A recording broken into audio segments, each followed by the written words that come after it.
Insurance. I'm Chris McGee alongside former teammates Derek Fisher and Robert Horry. This is nice. You guys won some titles together. This is rare right here. This is rare. And Rob in at the same time, boy. It's on tonight, Geets. It's on tonight. Yeah. You know what that means? Usually we win when you two are on the same team. So good vibes. Good vibes. Just like the Lakers. The vibes are immaculate in Lakerland right now. 8 straight wins. 11 wins in their last 12 games. Scoring over 122 in that span. That's third highest in the NBA. Fourth quarter, outscoring teams by 1.6 points. Fourth best in the league. And since All-Star, 120.1 offensive rating. Third in the association. That is a bigger sample size, and Lakers are playing their best basketball of the year at the right time, and not only clicking on both ends of the floor, Rob, but the confidence seems to be growing with each game, just the way that they're approaching it.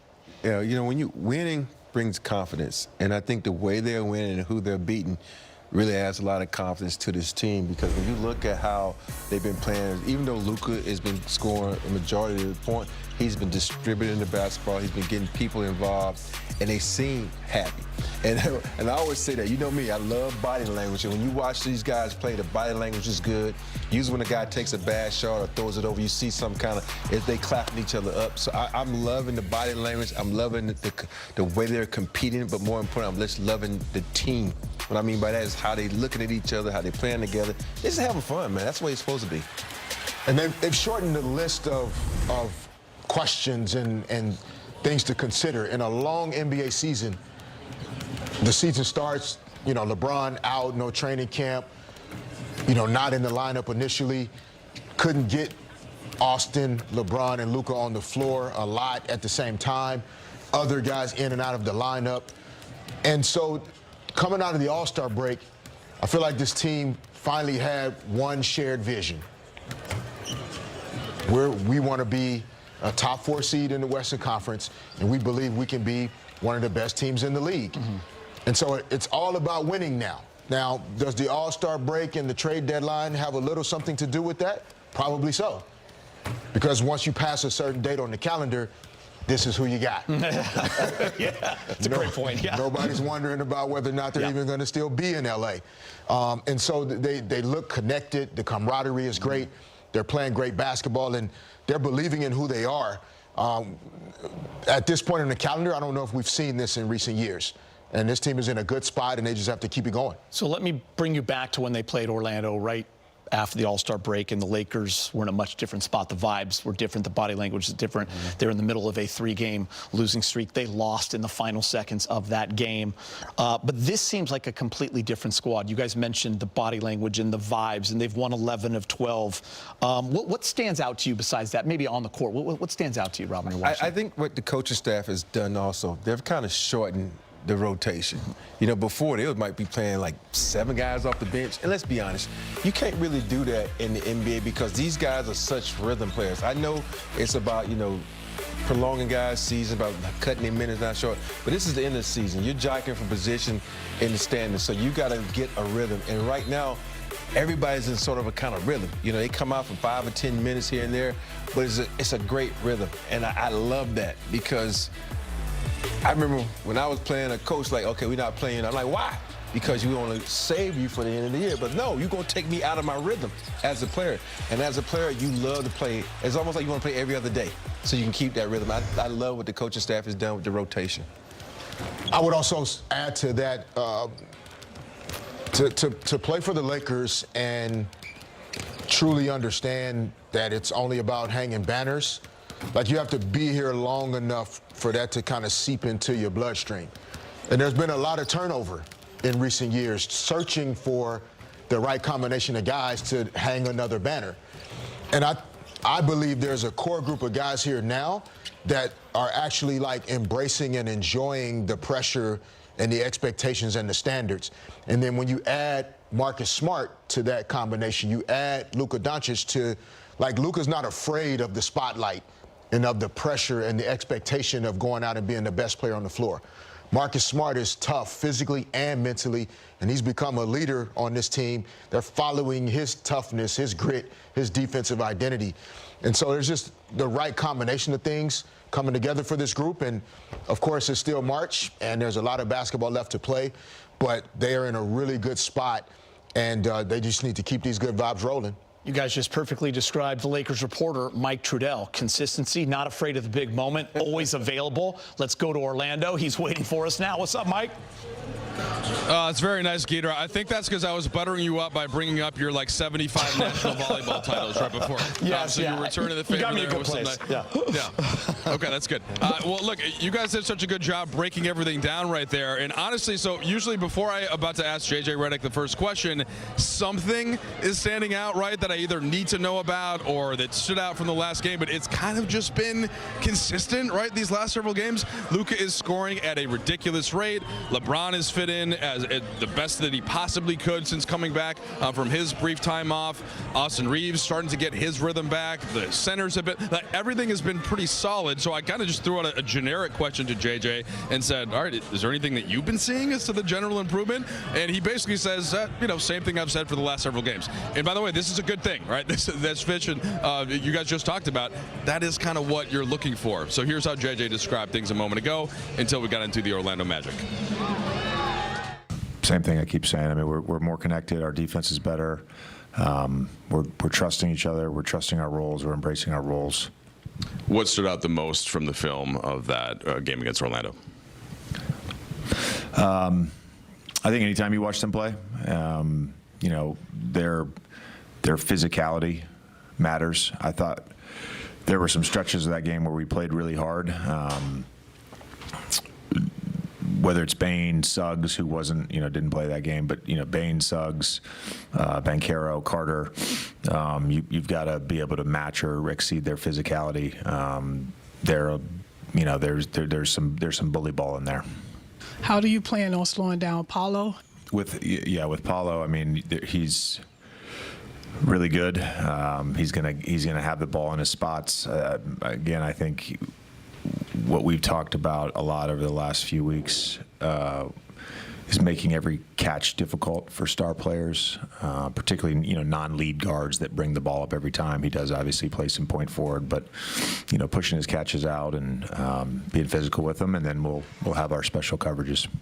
Hey, JJ, over the last 8 games, Luka has averaged 41 points. What stands out to you the most over that heater? Is it the way he's hunting shots, the way shots are coming to him, the way he's having fun on the court, his focus, his energy? What stands out to you most? It just seems like he's playing clear-headed, and it's just the shot making stands out. I mean, it's ridiculous. The one he hit in front of their bench to get to 58 the other night that's just as good as you can do. Yeah, it summarized things pretty well. We're watching Luka Doncic right now. Ridiculous, and I'm sure that we expect some level of that ridiculousness tonight here as well. Now, before we went to JJ, I cited all of the national titles that Geeter had as a volleyball coach. I was thinking about titles. So, Geeter, if you've got 12 titles around you in the studio, I'm trying to think if there could be another tandem that could match what Bob and Fish have. Unless we get Michael and Scotty on a Bulls broadcast, and I don't know that that's likely anytime soon. Yeah. I don't think it's happening. No, I'll take Fish and Rob. Yeah, I'll take Fish and Rob over everybody because we're not getting those two. So we win. 12's pretty good. 12's pretty good. We'll take that, and we will roll into Orlando with 12 total on this desk right here. 12 rings between the three of us. Thanks, Mike.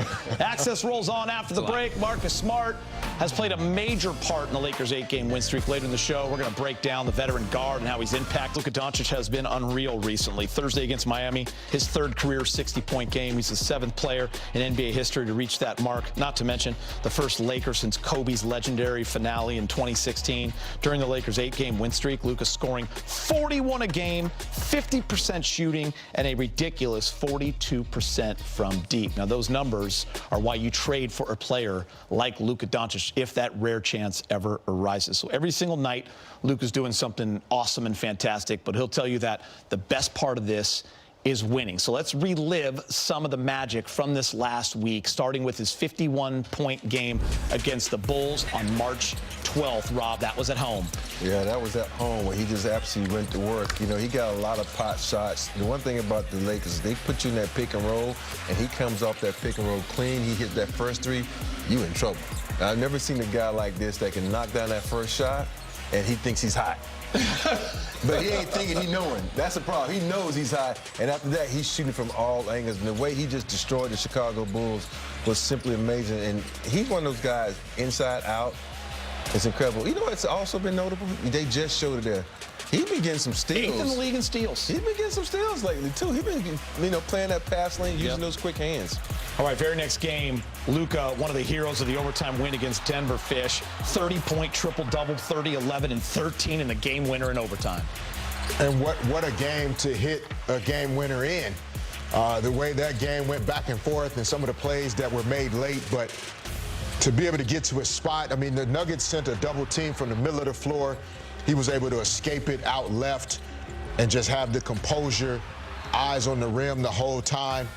He wants to be in these situations. There are a lot of talented guys in the league that think they want the ball and believe they can make it happen. But Luka, his heart rate doesn't speed up, and he is a stone-cold killer when the ball is in his hands. And then the second game of that mini playoff-like series against Houston, Luka took over the fourth, Rob, hitting that dagger en route to a 40-point night. Yeah, he was just putting them in all types of shake and bake. You think about the way the Houston Rockets are composed. They're long, they're tall, they're athletic, but they didn't have anybody that could guard Luka. He was able to show them what he could do, not just by getting to the rack, shooting threes, doing a little bit of everything. And the thing about Luka is, when he hits the shot, you know you can get to it because it's so slow, but then you realize, no, you can't because his step back is so far back, and his shot and his release is so pretty and pure that it would frustrate the heck out of me if I had to guard him. Let me just say that. And then on Thursday, Fish, 60 points in South Beach, the first Laker with a 60-point game since Kobe, and the third 60 of Luka's career. I mean, kind of, to Rob's point, it's like Luka has a few of the moments throughout the course of the game, like in the first quarter, third quarter, and then it's starting to happen also in the fourth quarter where it's almost like you can see the flame increasing in heat and size each minute that goes by. And he hits one or two shots, and his eyes start to light up, and you can literally see that he knows the other team has no shot of preventing him from getting what he wants. And so just a phenomenal stretch that he's on. And the fact that the Lakers are winning these games is what makes it even more enjoyable. All right, so per FanDuel Sportsbook, Luka Doncic has moved into second in the MVP odds behind only Shai Gilgeous-Alexander. We've been asking for this for a while. Luka with higher counting stats than SGA, but Shai more efficient from the field. And the Thunder, of course, the best record in the league. The 65-game rule could come into play for awards. Both Luka and Shai, though, have a 5-game buffer to reach that threshold. And Fish, it wasn't that long ago. Luka was like 5th in the odds for MVP, and it was confusing to everybody. But his play lately has just been undeniable. He's vaulted into second. He's in the thick of the race, and he deserves it. And the Lakers are winning games, like you said. Yeah, but it's not just his play and performance. All right, his percentages are better. He's shooting the 3-ball at 42% over the last 8 games. But it's the winning. That's what will always speed up the conversations around where you fit into MVP type conversations, all NBA team type conversations, all-star team conversations. It all has to lead to winning. And as the Lakers have risen in the standings and kind of gotten some separation into that 3rd seed in the West, the noise has gotten louder. Yes, he's almost all MVP candidate in terms of statistically what he accomplishes night in and night out. But now you have the brand, the purple and gold to go behind it, winning 11 out of their last 12 games or so. Like the team, the success, it's all blending and leading to this conversation where he's now second in that race. I think for me, he's changing the narrative of, well, he doesn't play any defense. You think about former guys like James Harden, who's won MVP, that was not a guy that would play defense. And I think with him now, he's moving his feet more. I think he's locked in more on the defensive end where he's showing guys like, this is why we're winning. And if he can continue on this streak and they can continue winning, I think he will vault ahead of Shai Gilgeous, because one of the things about the NBA, unless you do something extraordinary, unless you're Steve Nash, you do something extraordinary and they will give it to someone else. Yeah. And I think deservedly so in this case, because if you look at Shai, all the games he's missed, even though they have the better record, I think if you go throughout the league and you say, which guy do you want to start your franchise, or which guy do you want to win your game? is Luka. All right, guys, great stuff. Time for a quick break. Lakers take their 8-game winning streak into Orlando today. Paolo Banchero scored 36 in the Magic's win over the Lakers earlier this season. We'll see if the Lakers can slow him down.